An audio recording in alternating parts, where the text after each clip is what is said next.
নমস্কাৰ, মোৰ নাম শ্ৰী সুমিত্ৰা দেৱী। মই জয়তে সদৌ বিশ্ববাসীৰ ৰাইজলৈ মোৰ নৱবৰ্ষ তথা ভোগালী বিহুৰ আন্তৰিক শুভেচ্ছা যাচিছোঁ। মই এজন অসমৰ ক্ষুদ্ৰ খেতিয়ক। মই অকণমান খেতিৰ জৰিয়তে অসমখনক আৰ্থিক উন্নয়নৰ দিশে লৈ যাব বিচাৰিছোঁ। আহকচোন আজি আমি সকলোৱে লগ লাগি মোৰ এই ক্ষুদ্ৰ খেতিখিনি উপভোগ কৰোঁ।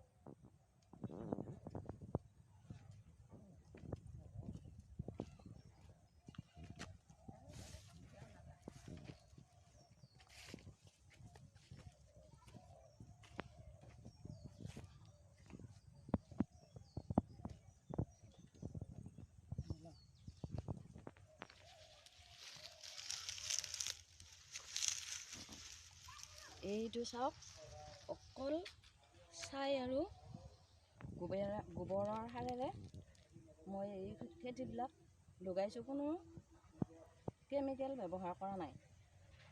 এয়া মূলা। তাৰপিছত মোৰ এই খেতিখিনিত বিভিন্ন ধৰণৰ মই সৰু সুৰাকৈ খেতি লগাই আছোঁ।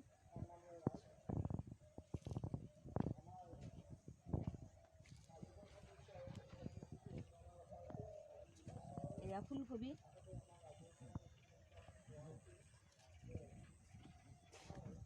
আৰু লগত বন্ধাকবিও আছে। লগত। আৰু এইবিলাক খেতিৰ মাজে মাজে অকণমান পৰিপাটিকৈ এইবিলাক মটৰ লগাইছোঁ।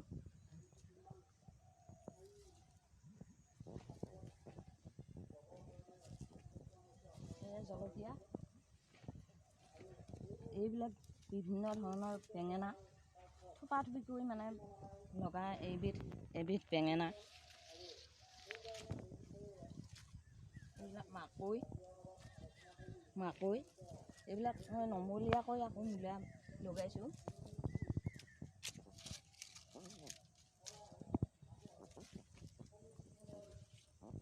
ইয়াত আগতে আলু আছিলে, এতিয়া আলুখিনি উঠাই ইয়াতে মই আকৌ তাৰমানে ভেন্দি, জিকা, ভোল এইবিলাক দিব বিচাৰিছোঁ। এইবিলাক মই তৈয়াৰ কৰি থৈছোঁ, জিকা, ভোল ৰুবৰ কাৰণে। আৰু ইয়াতে মাজে মাজে প্লেন কৰি ভেন্দি লগাম। এয়া বিলাহী লগাইছোঁ। ইফালে এয়া বেঙেনা আছে, ইফালে এয়া অমিতা আছে।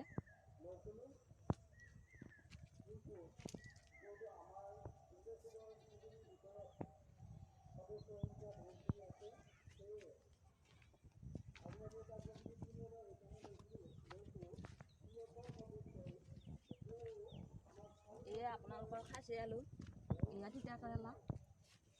ইয়াতে বহুত তিতা কেৰেলা আছিলে, মই পৰহি বজাৰত বিক্ৰী কৰিছোঁ।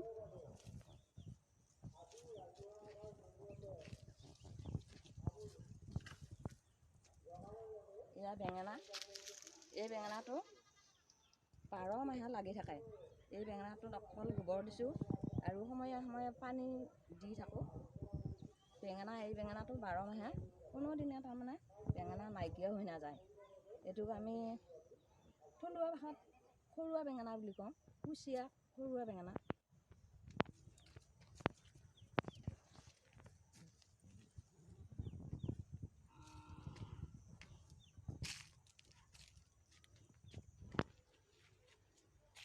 এয়া আছে আমাৰ পালেং শাক। এয়া মৰিচা শাক, এয়া ধনিয়া, এয়া চুকা শাক। আৰু ইয়াতে জলকীয়াৰ পুলি লগাই থৈছোঁ, পিছত ভাগ ভাগকৈ ৰুম। আৰু এইবিলাক বেঙেনাৰ পুলি থৈ দিছোঁ, পিছত ভাগ ভাগকৈ ৰুম। এয়া মোৰ অমিতা। এনেকৈ মই খেতি কৰি অসমখনত উন্নয়নৰ পথ মুকলি কৰি অসমখনক আৰু অকণমান মানে উন্নত কৰিবলৈ বিচাৰিছোঁ।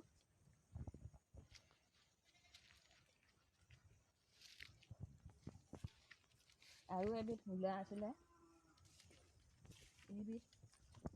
এবিধ মূলা।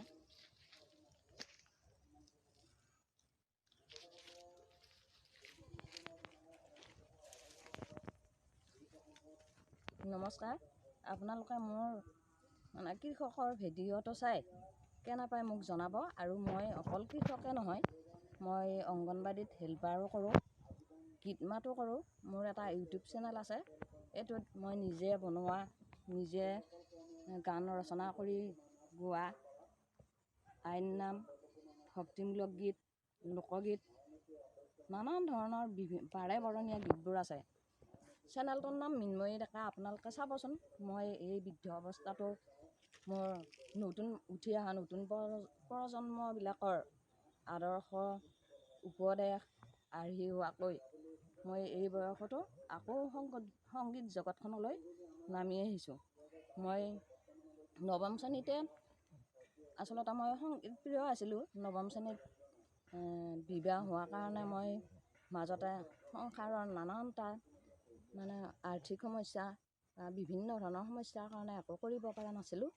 সেয়েহে এই বয়সতো আকৌ মনলৈ উভতি আহে ল'ৰালি এই জুবিন ভাইটিৰ গীতটো মই ব্যৱহাৰ কৰিছোঁ। আৰু অৱশ্যে মই জুবিনৰ ওচৰতো এদিন মই কথা পাতিম, তেওঁ মোক কি কয়।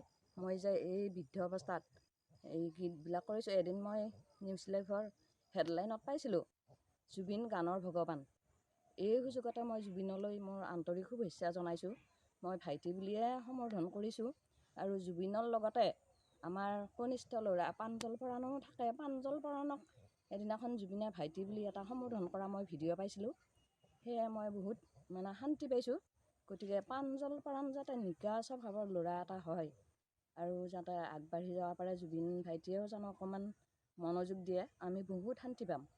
আৰু মই জুবিনৰ ওচৰত গৈ এদিন সুধিম, জুবিন ভাইটি ভগৱান, তুমি বাৰু মোক কেনেকুৱা পাইছা? মই যে এই 54 বছৰ বয়সতো তোমাৰ সংগীত জগতখনত আহি তোমাৰ লগ হ'ব বিচাৰিছোঁ। নমস্কাৰ।